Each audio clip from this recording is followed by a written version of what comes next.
kepada para sahabat maupun kepada orang-orang yang kafirnya, yang menolak, yang tidak menerima, yang mengingkari, tetap Nabi SAW diperintah oleh Allah untuk melanjutkan. Ya.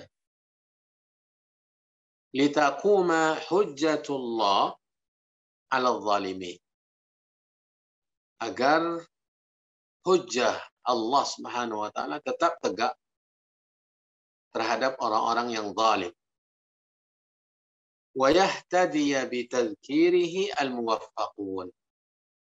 Dan dengan peringatan Nabi tersebut yang terus berlanjut dan tidak berhenti, sekalipun penentangan semakin ditingkatkan oleh orang-orang kafir, oleh orang masyarakat jahiliyah, agar orang-orang yang mendapatkan taufik dari Allah semakin memperoleh hidayah, semakin kokoh, semakin tegar di atas keimanan. Jadi Nabi tidak berhenti, walaupun selalu ditentang. Dan ini pelajaran untuk kita, ma'asyiral muslimin, terutama orang-orang yang berusaha untuk menapaki jalan kebenaran yang berlandaskan kepada kitabullah dan sunnah Nabi SAW seperti yang telah dipahami dan diterapkan oleh generasi pertama umat ini. Terus, meskipun ditentang, berikan terus peringatan, sampaikan, meskipun konsekuensinya terkadang berat. Ini perintah Allah Subhanahu wa taala, dan yang sangat menghibur Nabi SAW dalam ayat ini adalah ketika Allah menafikan, "Fama anta bi ni'mati rabbika bikahinin wala majnun." Tidaklah engkau dengan nikmat dari Tuhanmu, dari Rabbmu, seorang dukun ataupun seorang yang gila. Kemudian wa alla yubali biqaulil musyrikin al-mukadzibin. Syekh Sa'di rahimahullah, dan agar Nabi tidak mempedulikan ucapan orang-orang musyrik dan mendustakan. Wa adhiyatihim, dan jangan juga terpengaruh terhadap upaya-upaya mereka menyakitinya. Wa aqwalihim, dan juga dengan ucapan-ucapan dan perkataan mereka. Allati yasudduna bihan nas an ittiba'i, di mana mereka menghalang-halangi manusia dari mengikuti Nabi. Jadi mereka berupaya untuk menyakiti Nabi, mengucapkan kata-kata tuduhan, kata-kata tudingan, menjelek-jelekkan Nabi agar orang-orang tidak mengikuti Nabi SAW. Ma'a ilmihim annahu ab'adan nas atau ab'adun nasi anha. Meskipun mereka tahu bahwa Nabi jauh bersih dari tuduhan tersebut. Walihada nafa anhu kulla naqsin ramauhu bihi. Oleh karena itu Allah Subhanahu wa taala menafikan dari Nabi kekurangan-kekurangan yang mereka tuduhkan, yang mereka tuduhkan. Fama anta bi ni'mati rabbika ay mannihi wa lutfihi. Tidaklah engkau dengan nikmat Rabbmu, mannihi wa lutfihi, dengan nikmat dan anugerah dan kesantunan yang diberikan oleh Allah kepadamu, bikahin ay lahu ri'yun atau ra'iyun minal jinni, yaitu kamu berhubungan dengan jin. Ya, ini tuduhan mereka bahwa Nabi kahin, yaitu seorang yang ada hubungan, ada kontak dengan jin, ada hubungan dengan jin. Ya'tihi bi khabari ba'dil ghuyub, yang mana jin tersebut yang berhubungan dengan Nabi atau Nabi berhubungan dengan dia, ya, mengabarkan kepadanya sebagian berita-berita ghaib. Allati yadummu ilaiha mi'ata kadhibah, yang nantinya jin tersebut mencampurkan, menambahkan kepada berita gaib tersebut 100 kedustaan. Ini biasanya perbuatan kahin. Ya. Perbuatan berita yang disampaikan oleh seorang kahin dari berita gaib, ramalan-ramalan yang mereka ramal, bisa jadi ada kebenarannya, tetapi di situ ada 100 kedustaan yang sudah dicampurkan oleh jin tersebut. Mereka menuduh Nabi kahin. Dan mereka tahu bahwa Nabi SAW bukan seorang kahin. Tetapi agar orang tetap lari, tetap menjauh dari Nabi, mereka menjadikan ini sebagai cara untuk mendapatkan hasil tersebut. Kemudian, wala majnun. Majnun, kata Syekh Sa'di, maknanya faqidun lil aqli. Orang yang hilang akal. Jadi Allah SWT menafikan bahwa Nabi bukan kahin, tidak seperti yang dituduhkan oleh orang-orang kafir Quraisy. Nah, Allah juga menafikan bahwa Nabi bukanlah seorang yang gila, ya, seperti yang juga dituduhkan oleh orang-orang Quraisy. Bal anta akmalun nasi aqlan. Nabi bukan dukun yang berhubungan dengan jin, dan bukan juga seorang yang kurang akal atau gila, tetapi Nabi SAW adalah manusia yang paling sempurna akalnya. Akmalun nasi aqlan wa ab'aduhum anis syayatin. Dan manusia yang paling jauh berhubungan dengan syaitan. Ya. Sama sekali tidak ada sedikit pun hubungan beliau dengan syaitan-syaitan. Wa a'zamuhum sidqan. Bahkan beliau adalah orang yang paling tinggi tingkat kejujurannya. Wa ajalluhum wa akmaluhum. Dan dia yang paling mulia dan yang paling sempurna kemuliaannya. Kata Syekh Sa'di menguraikan ayat yang ke-29 tadi, bagaimana Allah SWT, ini pelajaran bagi kita. Yang pertama, Allah tetap perintahkan Nabi untuk melanjutkan dakwahnya, memberikan peringatan, baik kepada orang-orang yang sudah menerima, para sahabat, maupun kepada mereka yang masih menentang. Terus lanjutkan. Kemudian Allah SWT memberikan semangat kepada nabinya dengan menafikan semua tuduhan tersebut. Disampaikan dan dibacakan kepada orang-orang yang menuduhnya bahwa dia bukan seorang kahin dan juga bukan seorang majnun. Justru Nabi SAW manusia yang paling sempurna akalnya, yang paling cemerlang akalnya, dan yang paling jauh dari berhubungan dengan syaitan-syaitan. Kemudian, am yaquluna sya'irun natarabbasu bihi raibal manun. Ini tuduhan orang Quraisy juga kepada Nabi. Atau mereka mengatakan dia adalah syair. Kahin, dukun, majnun, gila, syair, seorang penyair. Lalu mereka mengatakan natarabbasu bihi raibal manun. Kami akan menunggu padanya datangnya kematian. Jadi mereka mendoakan, mengharapkan cepat Nabi SAW mendapatkan kematian atau didatangi oleh kematian, kesengsaraan. Ya, agar terbukti tuduhan-tuduhan tadi. Kata Syekh Sa'di, Wa taratan yaquluna fihi, terkadang mereka mengatakan pada Nabi, innahu syair. Sesungguhnya dia seorang penyair. Yaqulu syi'ra, di mana dia mengucapkan, menyampaikan syair-syair saja. Jadi Al-Quran itu mereka tuduh sebagai syair.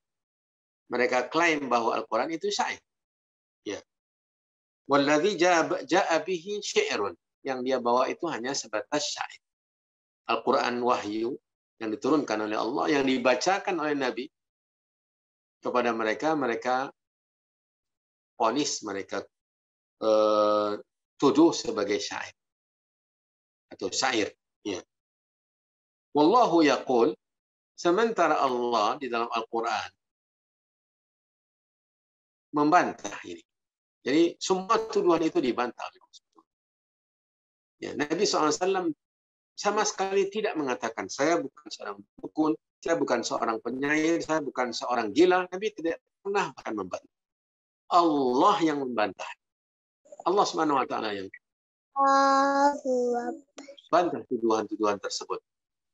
Tentang syair, tuduhan bahwa dia seorang penyair, apa-apa yang dia baca itu semuanya adalah syair. Allah Subhanahu wa taala berfirman di dalam surat Yasin ayat 69 dan 70. Surat Yasin 69 dan 70. Allah Subhanahu wa taala berfirman, "Wa ma 'allamnahu asy-syi'ra." Wa ma 'allamnahu asy-syi'ra. Dan tidaklah kami mengajarinya syair. Kata Allah Subhanahu wa taala, menegaskan kepada mereka yang menuduh dia sebagai penyair. Mereka tahu bahwa Nabi tidak bisa tulis baca. Tulis baca saja tidak. Tulis baca saja Nabi tidak bisa. Tidak memiliki kemampuan. Mereka tahu bahwa untuk mendapatkan keahlian dalam syair harus bisa membaca, harus bisa menulis. Sementara Nabi tidak memiliki kemampuan itu. Dan Allah Subhanahu wa taala nyatakan dengan tegas, wa ma 'allamnahu asy-syi'ra, dan tidaklah kami mengajarinya syair. Jadi Al-Qur'an yang dia bacakan itu bukan syair. Kemudian wa ma yanbaghi lahu. Nah, ini semakin tegas. Kami tidak mengajarkannya syair, bahkan tidaklah pantas baginya itu. Jadi menjadi seorang penyair bukan tidak pantas bagi seorang nabi, karena nanti ketika dia bersyair, ya, akan tertuduh bahwa yang disampaikan, yang dibacakannya dari wahyu syair. Nabi SAW yang tidak bisa tulis baca saja dan bukan seorang penyair dituduh sebagai penyair, apalagi kalau dia mampu syair, memiliki kemampuan untuk bersyair, maka tidak akan tertutup kemungkinan akan munculnya tuduhan. Untuk menutup tuduhan tersebut, Allah Subhanahu wa taala mengatakan wa ma yanbaghi lahu, dan dia sebagai seorang nabi yang menyampaikan wahyu tidak pantas memiliki kemampuan bersyair. Lalu Allah Subhanahu wa taala mengatakan, in huwa illa dzikrun wa qur'anun mubin.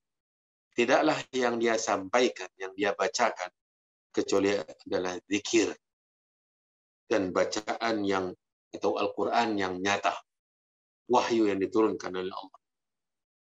Tujuan Al-Quran diturunkan liyundhira man kana hayyan, agar dia memberikan peringatan dengan Al-Quran orang-orang yang hidup. Wa yahiqqal qawlu 'alal kafirin, dan nyatalah keputusan bagi orang-orang atau atas orang-orang yang menentang. Jadi yang mendapatkan pelajaran peringatan dari Al-Quran adalah orang-orang yang hidup. Yang tidak mengambil pelajaran dan peringatan dari Al-Quran, maka mereka adalah orang-orang yang terhitung mati meskipun dia hidup di muka bumi. Ma'asyiral mu'minin yang dirahmati dan dimuliakan oleh Allah, para pemirsa. Lalu beliau melanjutkan, natarabbasu bihi raibal man. Orang Quraisy menuduh Nabi kahin, dukun yang berhubungan dengan jin, menuduhnya gila, menuduhnya seorang penyair. Mereka menunggu-nunggu datangnya bencana untuk Nabi. Mereka berharap Nabi itu cepat mati agar mereka mendapatkan bukti bahwa dia berdusta. Maka mereka mengatakan natarabbasu bihi raibal manun. Raibal manun kematian. Ya. Ai nantaziru bihil maut. Kata Syekh Sa'di, kami menunggu kematian mendatanginya. Fayubtilu amruhu. Fayabtulu amruhu. Maka batallah apa yang dia bawa atau urusan yang dia bawa. Wa nastarihu minhu, dan kita selesai mengurusinya. Habis umur kita, habis waktu kita, habis tenaga kita mengurusinya. Kalau dia sudah mati, maka kita bebas, kata mereka. Lalu Allah Subhanahu wa taala perintahkan nabinya untuk menjawab. Qul, katakan olehmu, lahum, kata Syekh Sa'di, jawaban li hadzal kalam as-sakhif. Katakan kepada mereka sebagai jawaban dari ucapan yang rendah tadi. Ucapan rendah tadi. Tarabbasu. Ya, silakan kalian menunggu. Ai intadhiru bi al-maut. Tunggulah kalau kalian kematian pada saya. Fa inni ma'akum minal mutarabbisin. Sesungguhnya kami bersama kalian sama-sama menunggu. Kalian menunggu kematianku dan aku pun menunggu kebinasaan kalian. Ya. Natarabbasu bikum ayyusibakumullahu bi'adzabin min indihi aw bi'aidihi. Kami menunggu, kami menanti waktu di mana Allah Subhanahu wa taala menimpakan kepada kalian azab dari sisinya atau dengan tangan-tangan kami.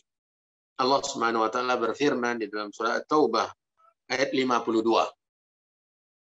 Surah At-Taubah ayat 52, Allah Subhanahu wa taala berfirman, "Qul hal tarabbasuna bina illa ihdal husnayn." Katakan kepada mereka, tidaklah yang kalian tunggu yang berlaku pada kami kecuali satu di antara dua kebaikan. Yang kalian tunggu-tunggu menimpa kami satu dari dua kebaikan. Tidak ada yang buruk. Ya.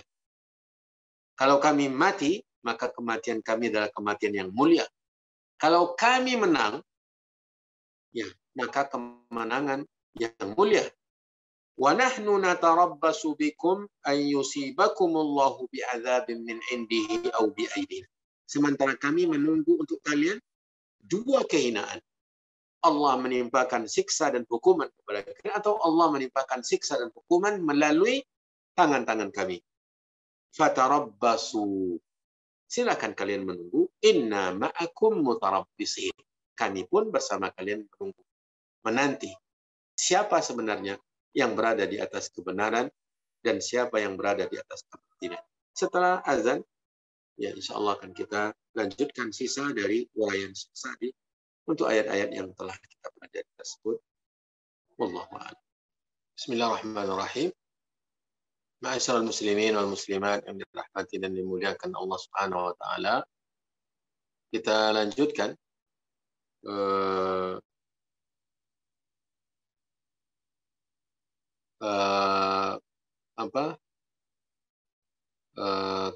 ketegaran ahlul haq yang ditanamkan oleh Allah kepada nabinya dan kepada siapapun juga yang berada di atas kebenaran. Jangan sampai putus asa. Ya. Bila mana kita yakin berada di atas al-haq, maka Allah Subhanahu wa taala pastikan bahwa kita tidak akan lepas dari salah satu kebaikan, dua kebaikan. Qul hal tarabbasuna bina illa ihdal husnayain. Katakan bahwa tidaklah kalian menunggu, menantikan yang menimpa kami kecuali salah satu dari dua kebaikan. Maka di sini Allah Subhanahu wa taala tegaskan kepada nabinya, "Qul tarabbasu fa inni ma'akum minal mutarabbisin." Semuanya menunggu. Ya, kalau di dunia ini tidak nampak oleh pembawa-pembawa bendera kebenaran bahwa mereka di atas kebenaran, nanti di akhirat di hadapan Allah akan jelas bahwa ahlul haq akan dipertontonkan bahwa mereka adalah ahlul haq di hadapan semua manusia. Ahlul jannah akan dilihat oleh ahlul nar, dan ahlul nar akan disaksikan pula oleh ahlul jannah. Semua mereka mampu untuk melihat. Ya. Kemudian am ta'muruhum ahlamuhum bihadza am hum qaumun taghun.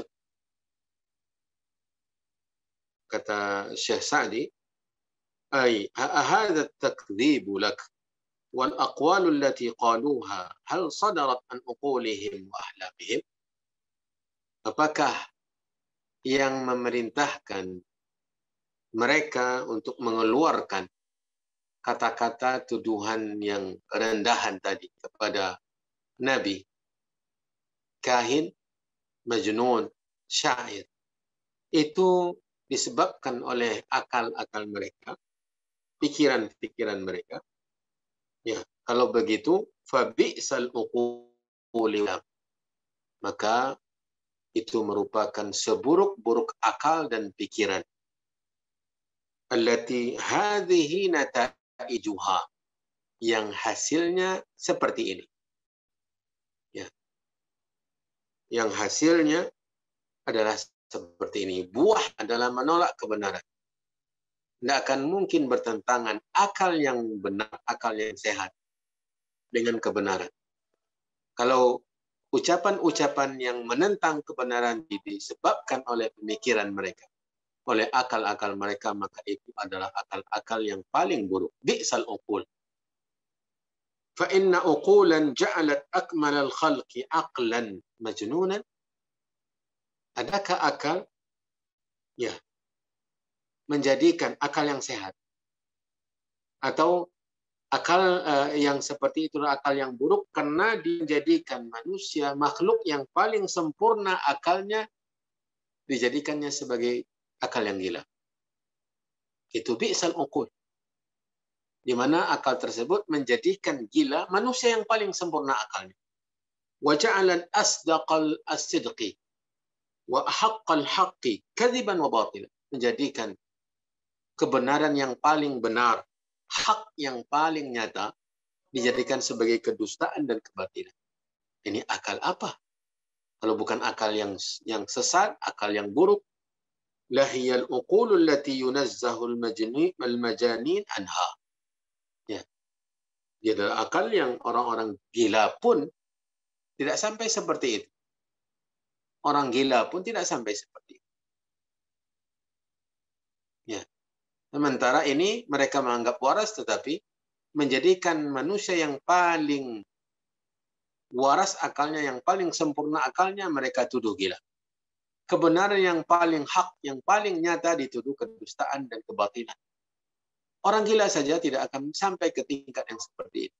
Kata Syekh Sa'di rahimahullah. Am alladhi hamalahum ala dhalika zulmuhum wa tughyan. Atau kemungkinan kedua, yang menjadikan mereka mengeluarkan kata-kata tuduhan-tuduhan rendahan tadi adalah kezaliman dan melampaui batas mereka. Wahwal waqi', dan itulah faktanya, itulah kenyataannya. Fattughyanu laysa lahu haddun yaqifu alaih. Karena tughyan, melampaui batas, dan kezaliman itu tidak ada batasnya, tidak ada kata, tidak ada batas akhirnya. Ya, tidak ada batas akhir. Ada melampaui batas yang sangat berlebihan sampai yang hitam dikatakan putih.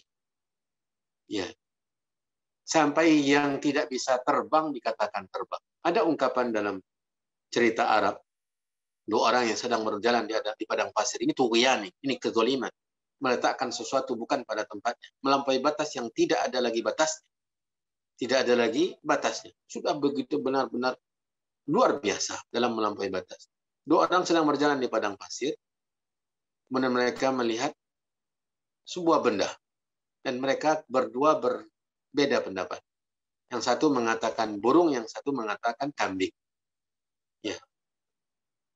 Mereka semakin mendekat kepada objek yang mereka lihat, Yang satu tetap mengatakan itu burung. Yang satu lagi tetap mengatakan itu kambing. Ketika mereka sudah hampir dekat kepada objek yang mereka perdebatkan, tiba-tiba objek tersebut yang mereka lihat terbang. Berarti dia burung yang bisa terbang. Yang mengatakan itu kambing tetap mengatakan kambing. Ini tughyan yang laisa lahu hadd. Yang mengatakan itu memang kambing. Tetap kambing. Loh, kan dia kan terbang. Ya, kambing pun terbang. Inilah tughyan. Ini yang maksud dengan tughyan yang laisa lahu haddun yaqifu alaih. Fala yustaghrabu min at-taghi al-mutajawiz al-hadd, maka tidak heran seorang yang melampaui batas, yang tidak ada lagi batas akhirnya dari dalam melampaui batas, kullu qawlin wa fi'lin sadara min. Setiap kata-kata dan perbuatan yang muncul dari dia itu terkadang tidak diterima oleh akal sehat, bahkan tidak muncul perbuatan dan perkataan itu dari orang gila sekali, karena kezaliman dan melampaui batas. Am yaquluna taqawwalahu ay taqawwala Muhammadun al-Qur'ana wa qalahu min tilqa'i nafsihi. Mereka menuduh bahwa Al-Qur'an itu dibuat-buat oleh Nabi. Nabi yang menyusunnya. Nabi yang merangkai-rangkainya dari dia sendiri. Ini tuduhan yang keempat. Dukun, gila, syair, kemudian yang mereka tuduhkan juga bahwa Al-Qur'an itu Nabi yang menyusunnya. Nabi yang membuat-buatnya. Lalu Allah SWT tegaskan, bal la yu'minun. Justru mereka sebenarnya tidak mau beriman. Falau amanu, andai kata mereka mau beriman, lam yaqulu ma qalu. Tidak akan mungkin repot-repot mereka mencari alasan-alasan untuk menolak. Tapi karena mereka tidak mau beriman, maka mereka mengeluarkan alasan-alasan.